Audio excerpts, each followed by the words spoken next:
Hello बच्चों, मेरी किताब चैनल पर आप सभी का बहुत बहुत स्वागत है।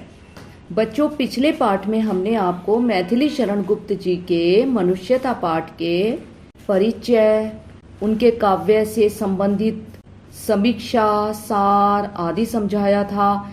इसके अतिरिक्त हमने पिछले पाठों में आपको शब्दार्थ, प्रश्न उत्तर, भावार्थ आदि समझाए थे। आज हम आगे के कुछ काव्यांश आपको समझाते हैं, ध्यान से सुनिएगा। ठीक है बच्चों। रहो न भूल के कभी मदांध, तुझ वित्त में सनाथ जान आपको करो न गर्व चित्त में। अनाथ कौन है यहाँ त्रिलोकनाथ साथ हैं, दयालु दीन बंधु के बड़े विशाल हाथ हैं। अतीव भाग्यहीन है अधीर भाव जो करे, वही मनुष्य है कि जो मनुष्य के लिए मरे। शब्दार्थ: मदांध मद, गर्व में अंधा। तुच्छ नगण्य यानी कि कम। वित्त धन, मनी पैसा। गर्व घमंड। अतीव बहुत।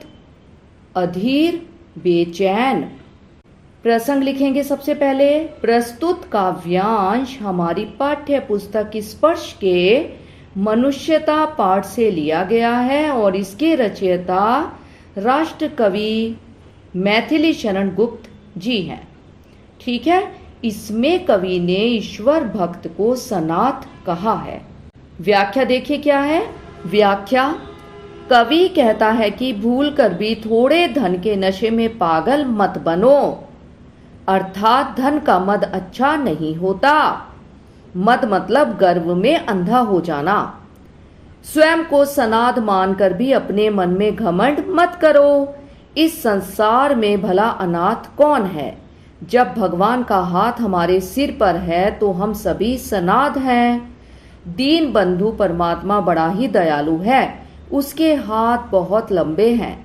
जो व्यक्ति अधीर या बेचैन होता है वह बड़ा ही भाग्यहीन है। प्रभु के रहते यानी कि भगवान के रहते हुए घबराने की कोई भी आवश्यकता नहीं है। सच्चा मनुष्य तो वही है जो दूसरे मनुष्य के लिए मरता है। विशेष में देखिए क्या आएगा। मदांध और गर्वीले व्यक्ति को चेताया गया है। घमंड ना करने के विषय में बताया गया है।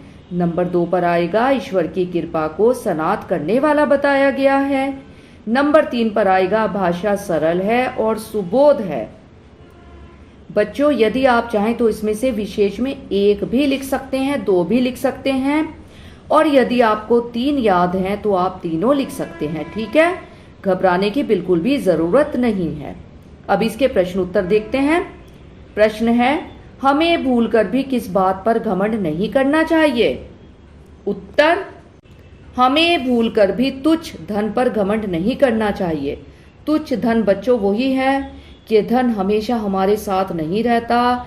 हमें धन को अपना दोस्त नहीं मानना चाहिए। धन आने जाने वाली चीज है। ठीक है। तो इस पर हमें घमंड नहीं करना चाहिए। अगला प्रश्न, चित्त में किस पर गर्व नहीं करना चाहिए?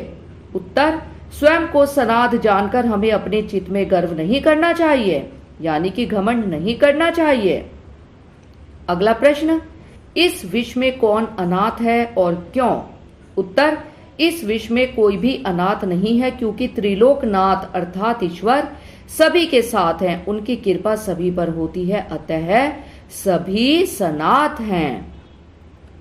अगला प्रश्न, कवि ने किसे भाग्यहीन कहा है?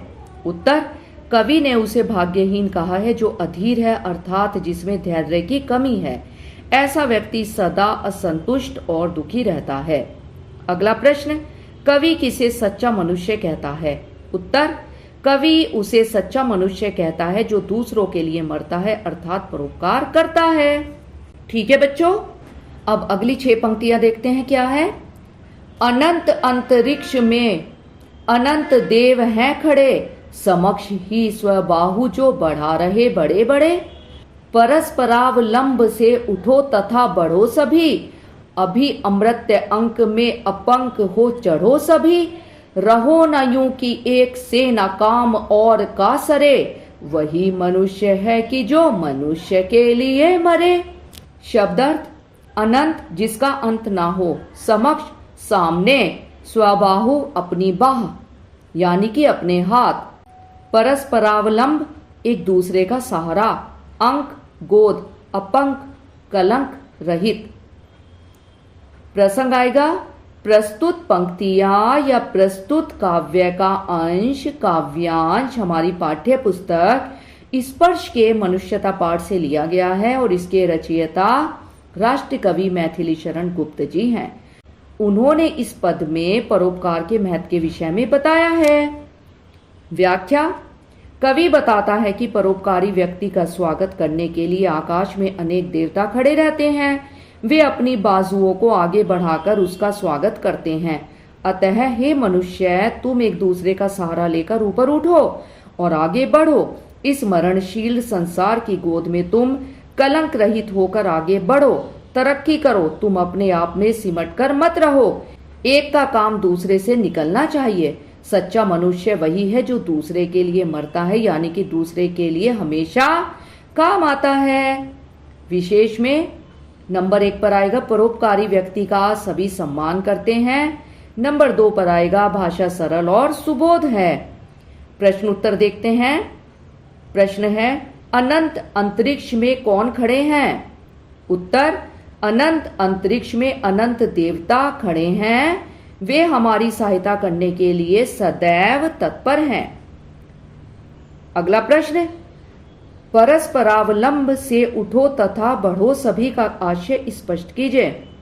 उत्तर: इसका आशय यह है कि हम एक दूसरे का सहारा लेकर आगे बढ़ें, अर्थात हमें एक दूसरे की मदद करनी चाहिए और एक दूसरे को सहारा देना चाहिए।